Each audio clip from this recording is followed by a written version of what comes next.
আসসালামু আলাইকুম রহমতুল্লাহ। আলহামদুলিল্লাহ,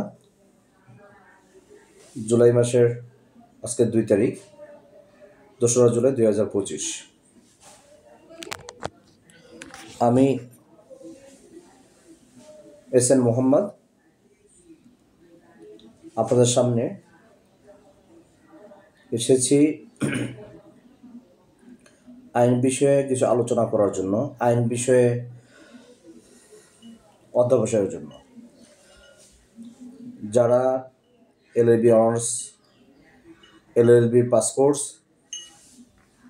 এবং বার কাউন্সিল পরীক্ষার্থী আছেন, অথবা হাইকোর্ট রিলেটেড যারা উচ্চ আদালতে আইনজীবী অন্তর্ভুক্তির জন্য পরীক্ষা দিচ্ছেন, তাদের জ্ঞাতার্থে বা তাদের সুবিধার জন্য, তাদের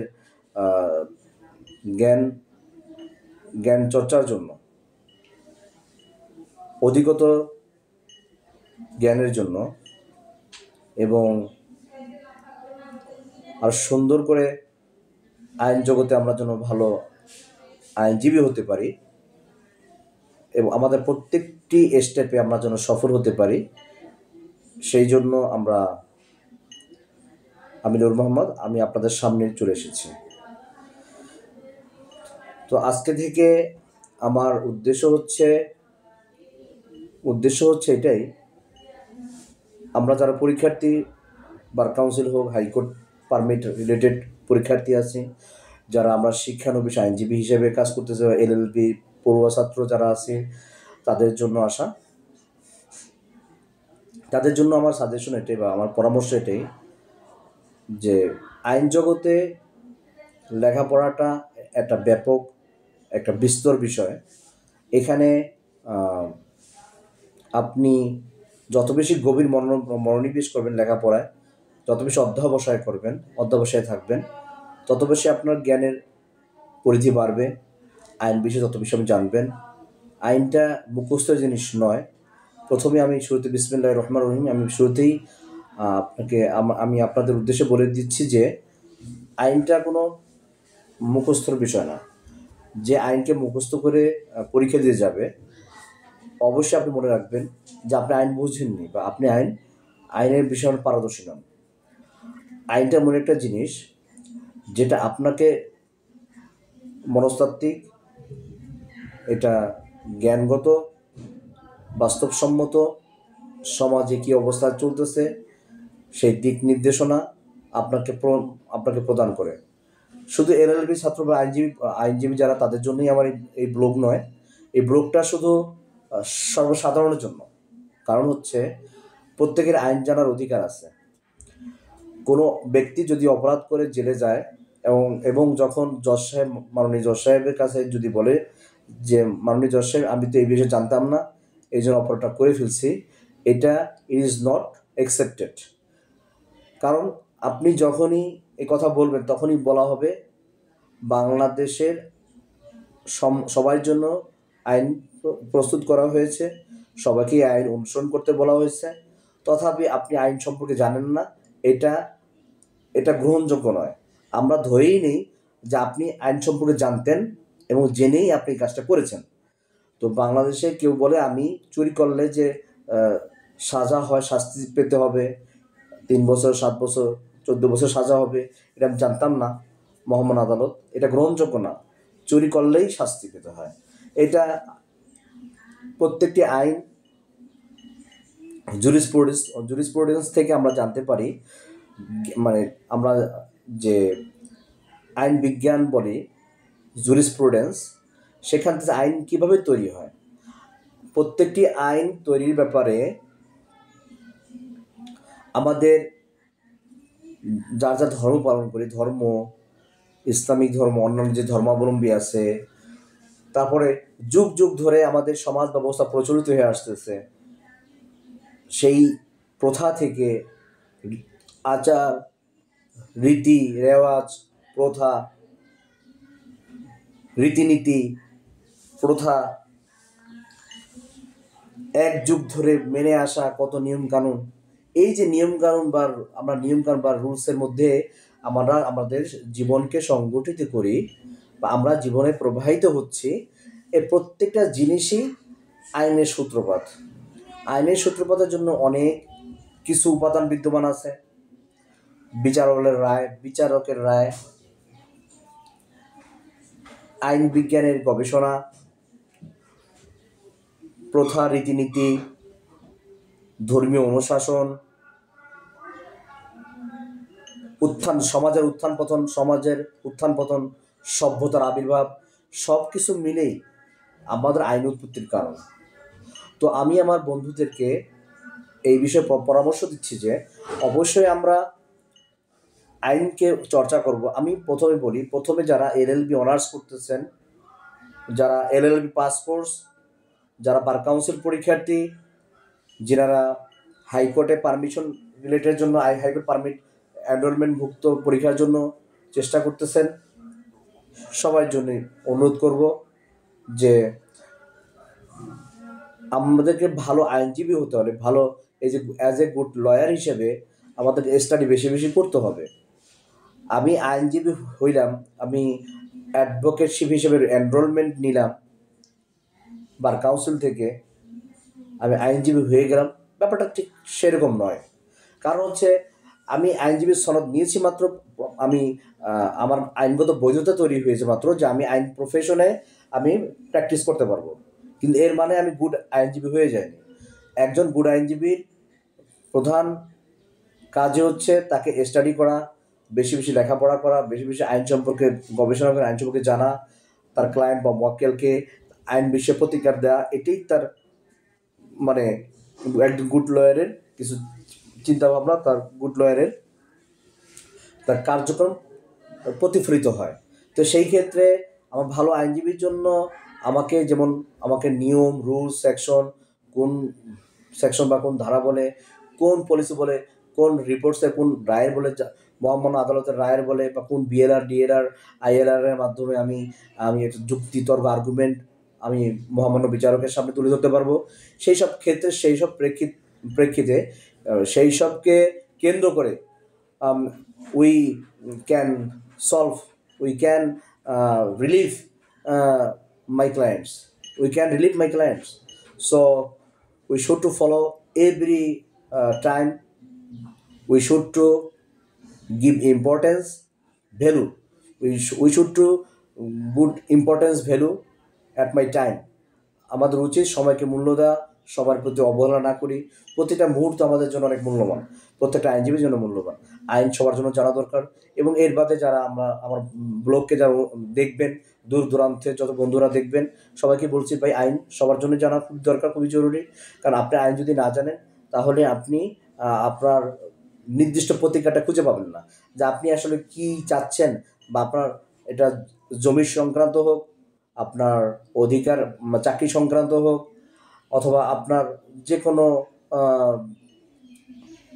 যে কোনো ধরনের অপরাধমূলক কাজ আপনার সাথে হয়েছে, আপনাকে কেউ গালি দিয়েছে, আপনার কেউ মান সম্মান নষ্ট করছে, আপনাকে চর থাপ্পড় মারছে, আপনাকে কেউ হুমকি দিচ্ছে মারার জন্য, মেরে ফেলবে আপনাকে, তো সেই ক্ষেত্রে আপনি কী করবেন? তো আমরা কথা আর না বাড়িয়ে আমরা আমাদের নিয়মিত ক্লাসে যাচ্ছি। এখন থেকে আমার প্রত্যেকটা ব্লগ প্রতিদিনই একটা করে ক্লাস দেওয়া হবে, লোড করা হবে, এবং আমরা আস্তে আস্তে আইন অঙ্গনে আমরা প্র্যাকটিস শুরু করবো। প্রত্যেকটা সাবজেক্ট আইনের বিষয়ে আলোচনা করব, প্রত্যেকটা বই, প্রত্যেকটা ওয়ার্ড শব্দ ধরে ধরে পড়বো। এখানে শর্ট কোর্সের কোনো নেই, যার যার সময় হবে একটু কিছুক্ষণ দেখবেন, আলোচনা শুনবেন। কারণ আলোচনা শোনার দ্বারা আপনার জ্ঞান বাড়বে, আপনিও আলোচনা করবেন, আপনিও শেয়ার করবেন। জ্ঞান শেয়ার করার, চর্চা করার সবার অধিকার রয়েছে। সেই ক্ষেত্রে বলছি, আজকে আমরা সেই সূত্রপাত ধরে আমাদের বাংলাদেশের ফৌজদারি কার্যবিধি, ফৌজদারি আদালতের নাম শুনেছি সবাই। এই ফৌজদারি আদালতের আমরা যেটা অনুসরণ করি, ফৌজদারি কার্যবিধিকে অনুসরণ করে the criminal code of procedure 1898-কে আমরা ফলো করে থাকি। এই 1898 সালের the criminal code of procedure হচ্ছে এটা 5 নম্বর আইন। এই 5 নম্বর আইনটা তৎকালীন সময় তৈরি হয়েছিল, তবে এটার মূল উৎপত্তি ব্রিটিশরা করে গেছে।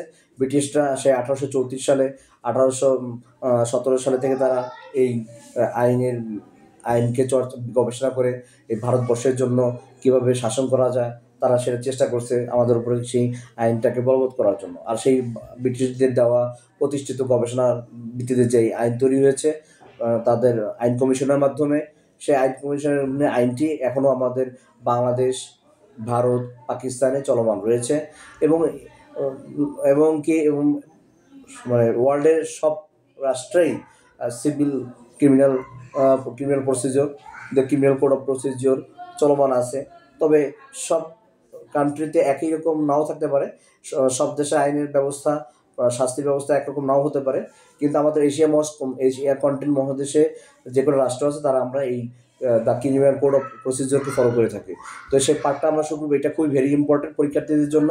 তো আমরা এটাকে ধারাবাহিকভাবে ধীরে ধীরে এক একটা ধারা, এক একটা সেকশনকে খুব অল্প অল্প অল্প করে আমরা বুঝে বুঝে পড়বো। তো আমরা শুরু করি, বিসমিল্লাহির রহমানির রহিম। দ্য ফৌজদারি কার্যবিধি, দ্য ক্রিমিনাল কোড অফ প্রসিজিওরের যে 1 নম্বর ধারাটা আমরা পড়বো, তো তাকে প্রিএম্বেলটা আছে যে আসলে কেন এই আইনটা তৈরি হলো সেটা ব্যাপারে মানে এখানে কথা বলা আছে। তো আমরা জানি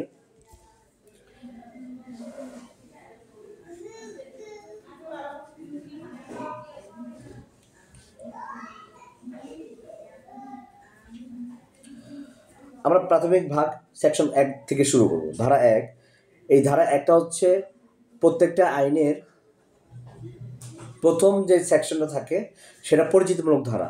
এই আইনটা কবে তৈরি হয়েছে, এই আইনটা কী নামে অভিহিত হবে, এই আইনটা কোথায় কার্যকর, এটা হলো 1 নম্বর ধারা। সে একই কথা বলছে সেকশন 1-এ, যেটা সংক্ষিপ্ত শিরোনাম আরম্ভ ব্যাপ্তি। এই আইন 1898 সালের ফৌজদারি কার্যবিধি নামে অভিহিত হবে। এই আইন কী হবে? 1898 সালের ফৌজদারি কার্যবিধি নামে অভিহিত। আমরা যেই ক্রিমিনাল কোডে বা আমরা মানে আমরা ফৌজদারি আদালতে যে আইনটাকে ফলো করে, যে মূল আইন হিসেবে ফলো করি, সেটা হচ্ছে যে 1898 সালে ফৌজদারি কার্যবিধি নামে অভিহিত হবে, ফৌজদারি কার্যবিধি হিসেবে অভিহিত হবে। এবং ইহা 1898 সালের 1 জুলাই হতে কার্যকর হবে। ইহা 1898 সালের 1 জুলাই থেকে কার্যকর হইবে। যাও, এটা হচ্ছে সেকশন 1-এর উপবিধি 1 অনুযায়ী এই কথা বলা হয়েছে। উপবিধি 2-তে আর একটা কথা বলছে, এটা খুব সুন্দর ইম্পর্টেন্ট কথা, এটা খুবই মনে রাখতে হবে যে ইহা বাংলাদেশের সর্বত্র প্রযোজ্য হবে। ইহা বাংলাদেশে কোথায় প্রযোজ্য হবে? সর্বত্র প্রযোজ্য হবে। তো বিপরীত কোনো সুস্পষ্ট বিধান না থাকলে ইহা বর্তমান বলবৎ কোনো বিশেষ অথবা স্থায়ী আইন, কোনো বিশেষ এখতিয়ার বা ক্ষমতা অথবা বর্তমান বলবৎ অন্য কোনো আইন দ্বারা নির্ধারিত কোনো বিশেষ কার্যবিধিকে লঙ্ঘন করবে না। কি বলছে? যে ইহা যদি ব্যতিক্রম না থাকে, উপবিধি 2-তে বলছে যে যদি সুস্পষ্ট কোনো যদি বার না থাকে, বার বলতে আমরা বুঝি প্রতিবন্ধকতা না থাকে, তাহলে ফৌজদারি কার্যবিধি 1898 সর্বক্ষেত্রে সব জায়গায় প্রযোজ্য হবে। তবে তবে যেখানে বিশেষ আইন আছে, স্পেশাল অ্যাক্ট, যেখানে আপনার স্থানীয় আইন আছে, যেখানে সংরক্ষিত কিছু আইন, সাধারণ আইন আছে বা বিশেষ আইন আছে, স্পেশাল ল আছে, সেক্ষেত্রে আমরা এই ফৌজদারি কার্যবিধিকে ফলো না করে স্পেশাল লটাকেই ফলো করব। এটা একটা সেভিং, এটা একটা এক ধরনের সে দিয়ে গেছে, ভাই আমি ফৌজদারি কার্যবিধি, I am the most important law, principal law of Bangladesh, আমি একটা প্রধান আইন বাংলাদেশের।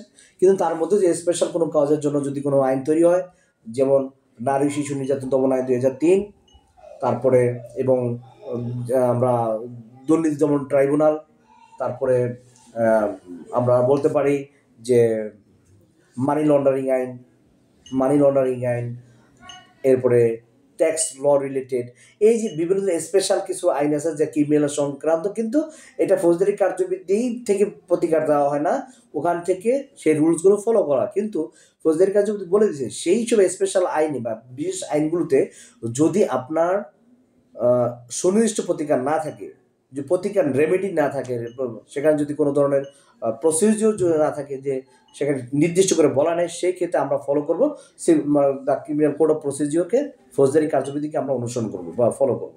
এইটা হচ্ছে আসলে মূল কথা বা বিশেষ বিষয়। এলো সেকশন 1। আমরা আজকে সেকশন 1 পর্যন্ত শেষ করব। আমরা আগামী ক্লাসে বা নেক্সট ক্লাসে, যখনই কোনো নেক্সট ক্লাসে আসবো তখন আমরা নেক্সট ক্লাস থেকে আলোচনা করব। তো সেক্ষেত্রে আমরা ইংলিশটা পড়ি। ইংলিশে, কারণ আমাদের বাংলায় আইনটা তো আসছে ইংলিশ ট্রান্সলেট করে, তো ইংলিশটাই স্পষ্ট অনেক সুন্দরভাবে সহজে বোঝা যায়। যেমন ইংলিশে বলা আছে it extends to whole of Bangladesh, but in the absence of any specific provision to the contrary, nothing herein contained shall affect any special law now in force or any special jurisdiction or power conferred or any special form of procedure prescribed by any other law for the time being in force. So এটা আসলে মূল বলছে যে প্রারম্ভিক আসলে 1 নম্বর ধারায় থাকা তথ্যগুলো মনে রাখতে হবে, সাথে প্রথম লাইন দুটি খেয়াল করুন, সেখানে একীভূত ও সংশোধন করার জন্য প্রণীত হয়েছে বলা আছে।